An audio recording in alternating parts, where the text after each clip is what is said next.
होता है 2 साल का 2.5 साल का, उसको कहीं से एक स्केच पेन मिल जाता है या कुछ रंग मिल जाते हैं, एक ब्रश मिल जाता है और वो कागज को गोदना शुरू कर देता है अपनी मौज में। हम में से ज्यादातर लोगों ने करा होगा ऐसा बचपन। अब वो बैठ करके अपनी पेंटिंग बना रहा है और वो मस्त है। उसे कोई लेना देना नहीं इस बात से कि दूसरे क्या सोच रहे होंगे, ठीक है। वो क्षण उसके लिए पूरी पूरी मौज के हैं।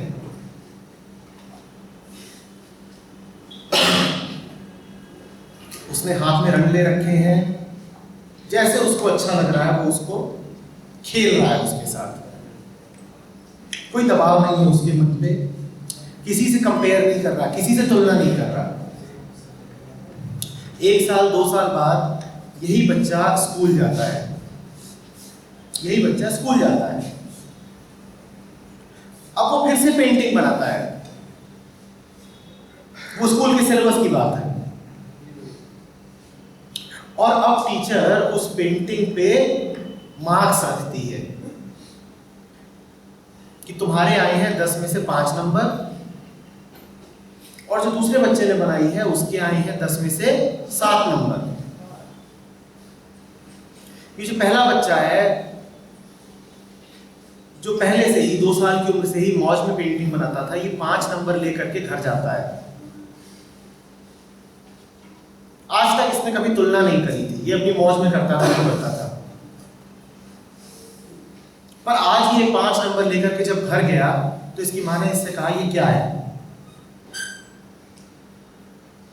देखो बाकी सब लोगों के कितने नंबर आए हैं, किसी के 9 भी आए हैं, किसी के 8 आए हैं,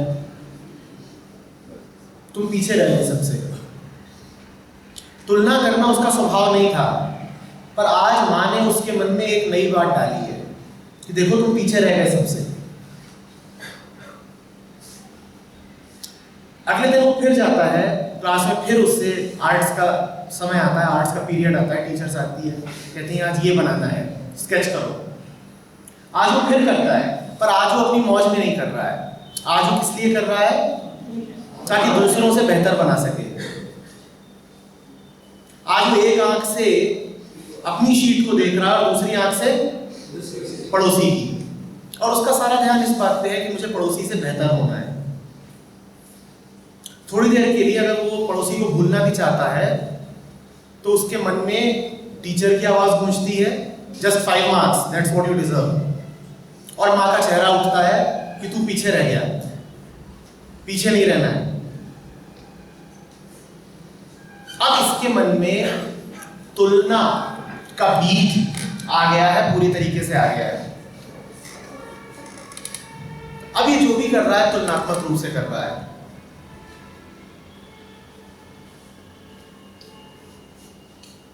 इसकी जिंदगी में कंपटीशन नाम की चीज अब आ गई है, वो उसके पास थी नहीं कभी। वो ये बीमारी लेके पैदा नहीं हुआ था, वो अपने में मस्त था, मग्न था।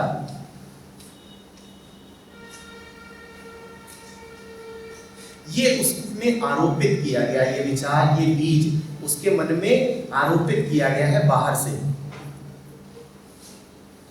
थोड़ा और समय बीतता है, वो पाता है कि पूरी की पूरी पारिवारिक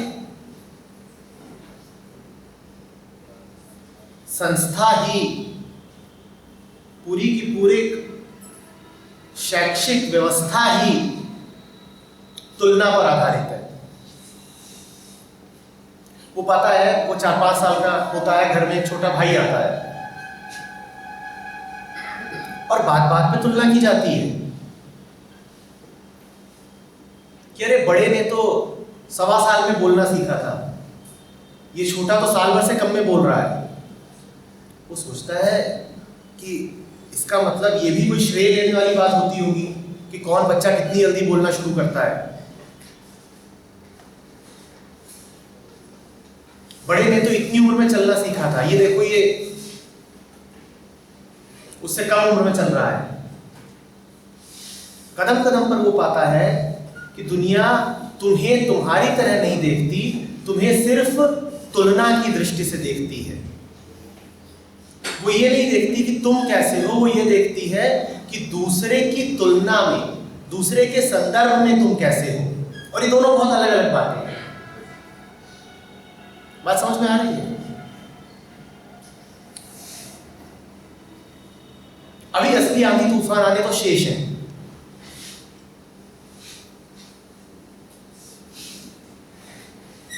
अभी वो बोर्ड एग्जाम देगा और उसमें उससे कहा जाएगा कि देखो, हमारे परिवार की परंपरा है कि आज तक किसी के भी 80-85% से नीचे तो आए नहीं, तो तुम्हारे भी आने नहीं चाहिए।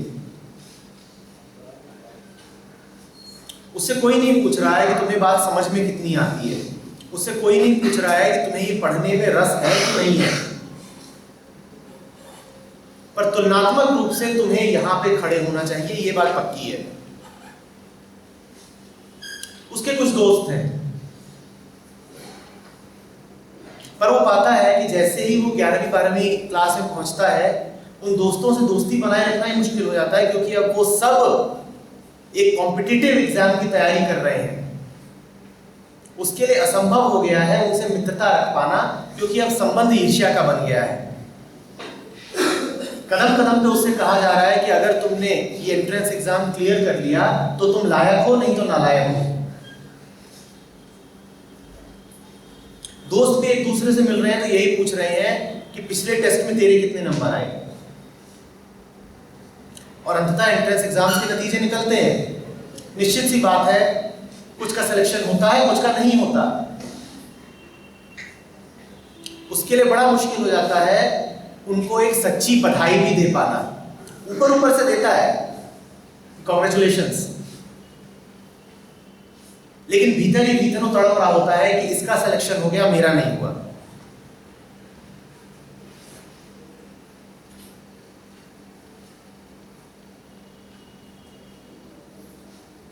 बात समझ में आ रही है?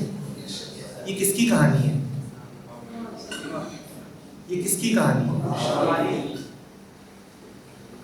याद रखें, हम ये सब ले करके आए नहीं थे, ये सब हमारे मन में बैठाया गया है।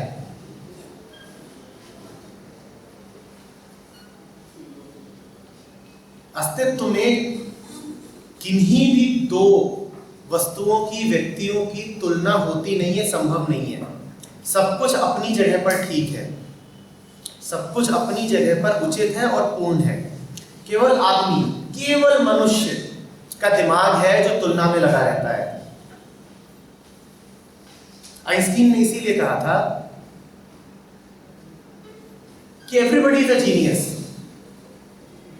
एवरीबडी इज अ जीनियस, लेकिन अगर तुम मछली को इस आधार पे आंकोगे कि वो पेड़ पे कितनी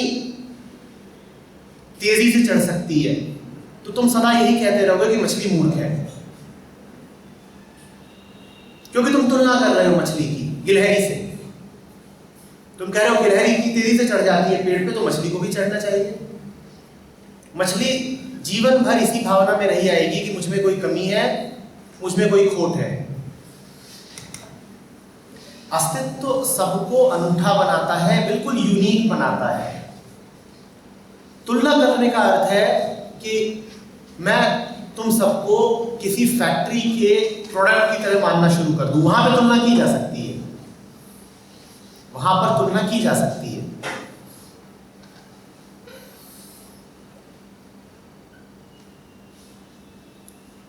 तुलना करने का अर्थ है दूसरे जैसा होने की कोशिश करना। और समझदारी का पहला नियम है अपने जैसा हो जाना। बात आ रही समझ में? आत्मनिर्भरता का पहला और शायद आखिरी कदम है अपने जैसा हो जाना। और तुलना क्या कहती है? कि किसी दूसरे जैसे हो जाओ, किसी आदर्श जैसे हो जाओ, वैसा हो जाना है। और ये बात तुमको मार देगी। तुम में से कितने लोग चाहते हो कि जीवन किसी और की फोटोकॉपी बनके गुजारो? भले ही वो कितने से कितना ऊंचा आदर्श क्यों ना हो। दो तरीके के खतरे हैं। पहला, तुम कितनी भी कोशिश कर लो किसी की फोटोकॉपी बन पाओगे नहीं। दूसरा, बनने की कोशिश में जो तुम हो उसको भी नष्ट कर दोगे। बात समझ में आ रही है? ये ध्यान रखना कि जिस तरीके की व्यवस्था हमारे चारों ओर है, ये लगातार तुलना पर ही आधारित है, कंपैरिजन और कंपटीशन पर ही आधारित है। तुम इसके फेर में मत आ जाना। तुम किताब के पास जाना तो इसलिए मत जाना कि दूसरा पढ़ रहा है तो मैं भी पढ़ूं, या कि मुझे किसी और से ज्यादा मार्क्स ला करके दिखाने हैं। तुम किताब के पास जाओ तो इसलिए जाओ क्योंकि पढ़ना अच्छा है, क्योंकि पढ़ने में आनंद है। किताब के पास जाओ जैसे कोई लव अफेयर हो, आई लव दिस बुक। किताब के पास इसलिए नहीं जाओ कि कंपटीशन करनी है, कंपैरिजन करना है।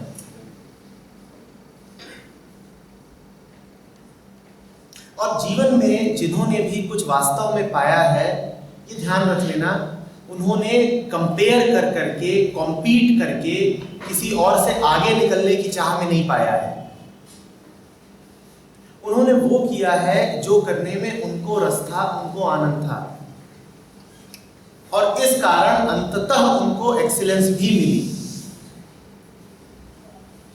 जो किसी दूसरे से होड़ में लगा हुआ है वो एक्सीलेंस को कभी नहीं पा पाएगा।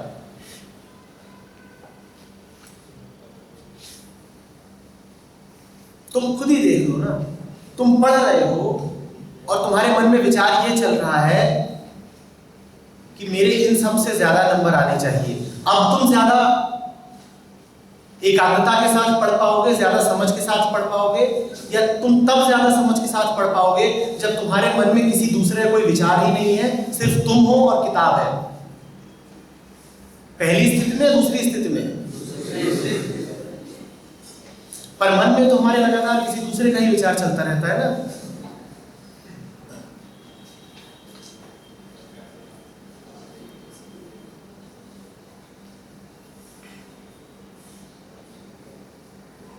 जीवन में जो कुछ भी आधारभूत है, फंडामेंटल है, वहां पे कंपैरिजन और कंपटीशन की कोई संभावना नहीं है।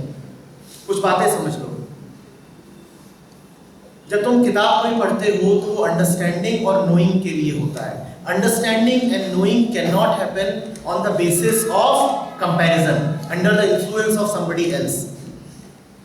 ठीक इसी प्रकार प्रेम भी तुलनात्मक रूप से नहीं हो सकता।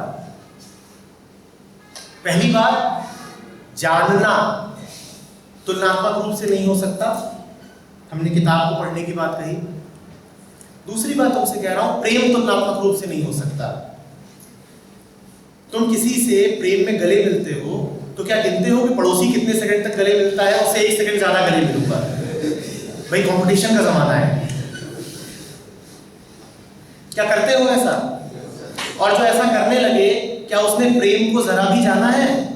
जो गले मिलते हुए भी ये सोच रहा है कि कितने सेकंड तक गले मिलूं। तो जानना समझना कभी तुलना में नहीं हो सकता, प्रेम तुलना में नहीं हो सकता, और आनंद तुलना में नहीं हो सकता। जब तुम बहुत बहुत खुश होते हो, बिल्कुल मन मस्त, तो क्या तुम उस वक्त ये सोच रहे होते हो कि दूसरा कितना खुश है, मुझे उससे थोड़ा सा ज्यादा खुश होना चाहिए? क्या ये सोच रहे होते हो? और अगर ऐसा सोच रहे हो तो इसका मतलब तुम खुशी नहीं हो। जीवन में तुलना तभी आती है जब जीवन रूखा होता है और उदास होता है। जब अपना ही मन भरा हुआ है, पूर्ण है, तब मन तुलना नहीं करता, तब कंपेयर नहीं करता।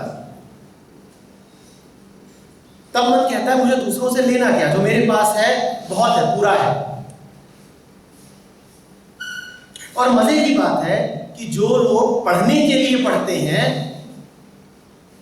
जब उनकी रैंक्स भी आती हैं, मान लो किसी एंट्रेंस एग्जाम की बात हो रही है, जब उनकी रैंक्स भी आती हैं तो हैरान हो जाते हैं कि इतनी अच्छी रैंक कहाँ से आ गई, हमने तो कभी मांगी नहीं थी, हमें तो बस मजा आता था ये डिफरेंशियल इक्वेशन सॉल्व करने में, ये रैंक इतनी अच्छी कहाँ से आ गई।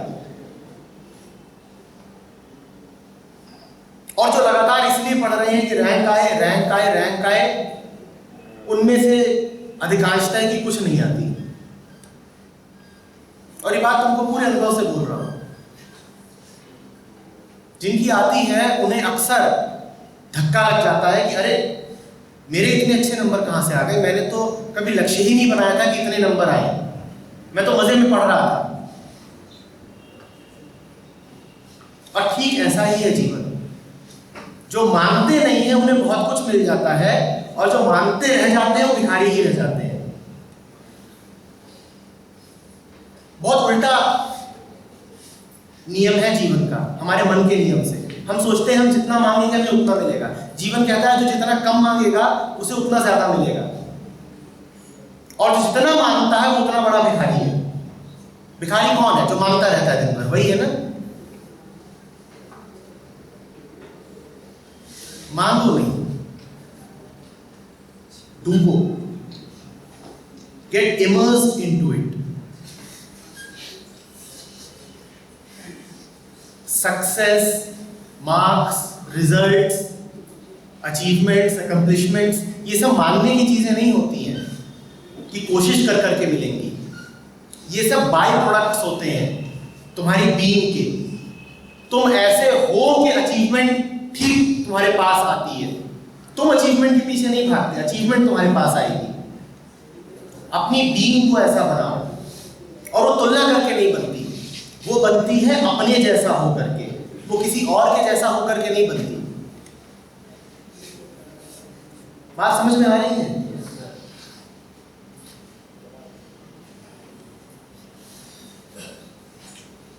जो अचीवमेंट फोकस्ड नहीं होता उसे बड़ी अचीवमेंट्स मिल जाती हैं बिना मांगे, जैसे सरप्राइज गिफ्ट हो। और जिसके दिमाग में लगातार यही चल रहा है कि कितना परसेंटेज आएगा, बस उसका दिमाग परसेंटेज के साथ ही रह जाता है, उसका दिमाग कभी समझ नहीं पाता। जो समझेगा नहीं उसका परसेंटेज कहां से आ जाएगा?